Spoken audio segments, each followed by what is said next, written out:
Mwebaza nnyo okuba nti musobodde okujja okwerekerako Evelyn Lago mukwano gw'abangi era nze nsanyusa okuba nti akuŋŋaanyiza ffenna mu kifo kino ng'abooluganda. Saba tuyimbireko wamu ka short chorus kano. Labayo bwe kiri ekirungi abooluganda okutuula wamu nga tulina okwagalako n'okwa Yesu kwe yatuwa kulinga amafuta amalungi ag'omuwendo mungi agakulukutiranga mu kirevi kyalo. Labayo kirungi abooluganda okubeera wamu nga tulina okwagalako okwa Yesu kwe yatuwa tulina amafuta amalungi ag'omuwendo mungi agakulukutiranga mu kirevi kyaloni. Mukama abawo omukisa mwenna abazze okwerekera ku Eva. Kambawo omusumba waffe abeeko kyayogera gye tuli. Babuuzaako mwenna mu linnya lya Mukama waffe Yesu nga mbeebaza okujja wano ku lwa muwala wange ate muganda wange era mukwano gwange ennyo Nakabira Evelyn. Mukama abampeera omukisa. Amiina. Amannya bampita Pastor Tracy Robinsa Namiyingo nga nkulembera ekkanisa eri Nateete bagiyita Great Face Church. Kakati omwana wange Kasozi ampita Pastor Asha olw'ensonga nti omuwala eyangata ku Eva nali mbeera naye nga lokose bali bamuyita Aisha yali mukwano gwa Eva. Eva nansevinga mu ssimu ye nga musumba Asha. Haleluya. Eva ono we namusisinkanira yali mulwadde nga ddala mulwadde nnyo. Ne musisinkana nenjogera naye ebigambo ebirungi eby'okumuzzaamu essuubi. Amazima gali nti alabika nansiima era kye nazuula oluvannyuma nti yanjagala nnyo nansaba mbeera omusumba we. Eva teyakomaoko nansaba naŋŋamba musumba tuteekewo okusaba kw'ekiro essaawa 9 otusabire. Nenzikiriza naŋŋamba alina mikwano gye gy'ayagala tusabe ffenna ne mukkiriza okubalira nga mbawo obudde. Nangatako omukyala gwe bayita Farida Ndawusi muzannyi wa bizannyo n'omukyala omulala amuyita Shalom akola wa Babdi Waya n'omukyala omulala amuyita Vasha Airgame nangatako Ronake yangatako baserebu bangi bandaze. Waliwo Queen Florence waliwo Sophie Love bonna bazandaze mu bulamu bwe betubadde tusaba nabo. Nkakasa Eva ono musumbye bulungi era agenze ng'akkiriza Yesu nga mwana wa Katonda era ndi mukakafu nti Eva ali mu kifuba kya Ibulayimu. Haleluya. Kubanga asumbiddwa bulungi. Bayibuli egamba wolokoka weenenya ne weenenya n'ebyensi. Muwulidde Kasavu kyagambye eddoboozi lye yawulidde. Eva yali yeenenya nga yeenenya n'ebyensi. Tayambala bubi, tanywa mwenge, tavuma bantu ate abadde mwana wa mpisa nnyo. Nga bwe mugamba nti kino tokikola nga ngamba kale maama era takikola. Bwambuuza wano ŋŋendewo ne mugamba nedda era tagendawo. Bwapostinga status nenjiraba nga si nnungi nga mugamba genda ku nnamba bweti ku status yo ogiggyeyo ng'akikolerawo. So Eva abadde mwana wa mpisa bamukuza bulungi. Ekyo tukubire Eva engalo ez'amaanyi kijja musanyusa. Bwetutyo bwe tuzze tutambula mpola ne Eva mu kukkiriza. Eva yaneewuunyisako ekintu kimu abadde alina kye bayita okukkiriza. Nga nina ebigambo bibiri bye ntera omugamba. Eva Katonda omulamu, Eva Katonda wakwasa obujja, Eva okukkiriza kw'oyina kuneeyongera lira ddala onanga okwogera okukkiriza Katonda. Eva bwe yalwala buli kyalina kyaggwaawo kubanga yagezaako tunda bye yali ayina bye yali asigazaawo yejjanjabe. Naye essuubi eriddamu okufuna ebirala era ng'akkiriza. Neebaza Katonda bwe twasaba epoloti yagituwa, bwe twasaba ennyumba yagituwa, bwe twasaba emmotoka yagituwa. Eva abadde alina ekisuubizo kimu ky'atatuuseeko. Guno mulundi gwange gwakubiri nga nkyogera ekivulu kye. Era abakulu ba Zubairi family si be bokka abanyiigira omuntu oyo, naye nange nanyiiga. Naye Eva yansuubiza nti yalokoka n'amusonyiwa. Yabadde yamusonyiwa. Naye olunaku lw'olwaleero tetugenda kusabira Eva, tugenda kwebaza Mukama olw'obulamu bwa Eva, kubanga alwanya okulwana okulungi. Mukama yamuyise ng'amukooye obeera mu bivulu by'ensi, agenda ayimbe wamu ne bamalayika ku Namulondo ya Mukama. Amiina. Mwandikikubiddeko mu ngalo. Katonda yamutuuta abeere ku Namulondo ye, era ali bulungi. Olw'obudde njagala okugabana naawe ekyawandiikibwa wano. Ekyawandiikibwa kiva mu Basesalonika essuula ey'okuna okutandikira ku nnya olw'ekumi-n'essatu. Bayibuli egamba, naye tetwagala mmwe obutategeera abooluganda ebyabo abeebaka, mulemenga okunakuwala era ng'abalala abatalina ssuubi.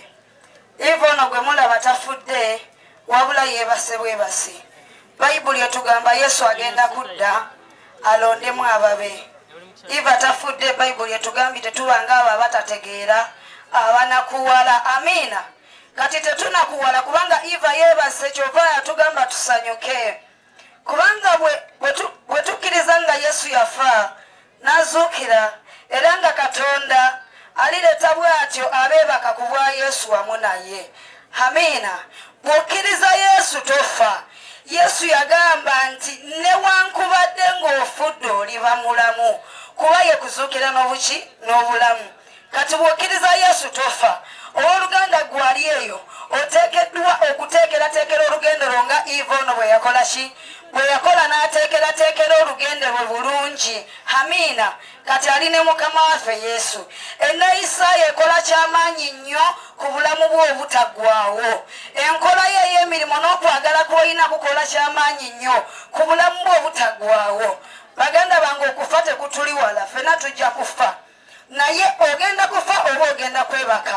Ekibuuzo nkikolekedde. Kubanga Mukama waffe yennyini alikka okuva mu ggulu n'okwogerera waggulu n'eddoboozi ly'abamalayika omukulu n'ekkondeere lya Katonda, n'abo abaafiira mu Kristo be balisooka okuzuukira. Haleluya. Abafiiridde mu Kristo be balisooka okuzuukira, abali babalamu mu Kristo ne baddako. Kaakati Yesu bwaddira wano ono yatusooka okulaba ekitiibwa kya Katonda. Abali babalamu mu Yesu ne baddako. Abooluganda, Eva akoleredde bulungi olugendo lwe, abadde ayagala. Eva abadde alina kye bayita okwagala. Nga bwakwagala takuusakuusa, bwakwagala takugeya, bwakwagala akwagalira ddala. Y'ensonga lwaki abantu bano bonna obalabye. Eva tabadde mu ntalo. Eva abadde muntu mukkakkamu nga buli muntu yenna amukkakanira. Mbasaba ng'okyatambula obulamu obw'ensi eno, buli muntu yenna mukkakkanire. Buli muntu yenna bw'ali mukkakanire, ate buli muntu mwagale nga bw'ali. Naawe osobole okukolerera obulamu bwo. Kubanga kyandibadde kibi nnyo nga Eva ali wano, nga ba-akita banne, bayimbi banne, nga industry eyo teriiwo. Naye tuli basanyufu, kino kitulaga nti Eva akoleredde bulungi nnyo obulamu bwe obukola ki? Obuddako. Njagala okwebaza Mukama, kubanga Eva ono abadde ampita maama ku myaka gyange egya 26. Nga mpita maama ate nga mpuliriza buli kye mugamba. Era abakyala ba Farida be yampa yabagamba ekintu kimu, abasumba bangi bensisinkanye naye oyo omusumba nze gwe neesiga. Amiina. Oyo omusumba gwe neesiga. Haleluya. Nga Eva yeesiga nze. Kakati mikono gyange tube n'ekitiibwa, tussemu abantu ekitiibwa ate twagale abantu. Banaye tukakaneko tugenda kusaba. Empisa nzogeddeko nsonga nkulu nnyo. Empisa zibeere ensonga nkulu. Nazaalibwa 97. Empisa zibeere ensonga nkulu nnyo. Empisa zibeere ensonga nkulu nnyo. Njagala mukakane tusabe.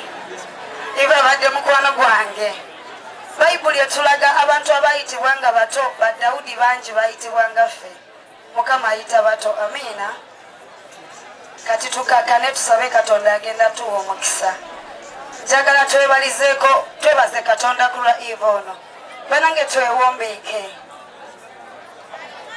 njagala okwebaza mwenna babaddewo ku lwa eva kubanga nawe oba obadde omuwa emitwalo 2 abadde ambuulira naŋŋamba twongere okusaba yansuubiza endala kitegeeza mbadde ndaba abaziwaayo kati twongere okukakana balinze tukakane tulyoke twebaze katonda njagala tuseemu eva ekitiibwa nga bwe tusaamu ekitiibwa amiina mukama bawo omukisa buli omu yeewombekeko yeebaze mukama buli omu yeewombeke yeebaze katonda ku lw'obulamu bwa eva kubanga eva ali mu kifo kitukuvu katonda affe omuyinza w'ebintu byonna ffe boolaba tukakanye maaso g'omukama tuli maaso g'omu linnya lya yesu kristo omwana wa katonda omulamu nga tukkiriza nti okukkiriza kwa eva n'obulokozi bimufuula omulamu olwaleero nkwebaza gwe yesu eyajja n'omuwonya nkwebaza gwe yesu eyajja n'omuwa obulokozi nkwebaza gwe yesu eyajja n'oyingira mu mutima gwe eva agenze okwebaka mu kifo kya ibulayimu yesu ng'amanyi osanyuse ng'omanyi eva ali bulungi katonda nge njagala okwebaza kulabo bonna bw'okozeseza ku lw'obulamu bwe bw'abadde ku nsi katonda nge njagala okwebaza ku lw'obuvumu n'amaanyi bw'owa mutabani we n'empisa n'eggonjebwa okusobola olabirira maama we mukama nge njagala okwebaza olwa abantu bonna babadde akola nabo abatawanise mukama abantu abo mukama wakati mu kwebaza osindika ekisa kyo n'omukisa gwo gubatuukeko bawe omukisa gwo mukama ng'obungi bw'eggulu bwe buli baggulirewo enzigi ayi katonda omuyinza w'ebintu byonna buli we bayingira bakkirizibwe nga bwe babadde bakkiriza eva mukama eva taata ng'ali mu mikono gyo tumusabira obulamu obutagwawo ng'ekiseera kituuse yesu eky'okudda ozuukize abafu mu balamu eva azuukirire mu abo mu linnya lya mukama waffe yesu tusabye amiina eva wumula mirembe nkwagala nnyo you will always be loved and remembered may god bless your son amen toyanse nnyo toyansege mu kiseera kino era tukikoze bwe tutyo kuba olina okubaawo nga taata ayogera wetumaliriza ng'ogenda okulembera baneeno tini akondoza ogenda okwogerera mu kiseera kino mukkirize mbategeeze nti kino nalweyiso twongera okutuusa obubaka babumwebaza nga family thank you so much obaddewo ebbanga lyonna era ebbaluwa etuuse bulungi obaka obukubagiza ensimbi zituuse $5,000,000 thank you so much webalenyo webalire ddala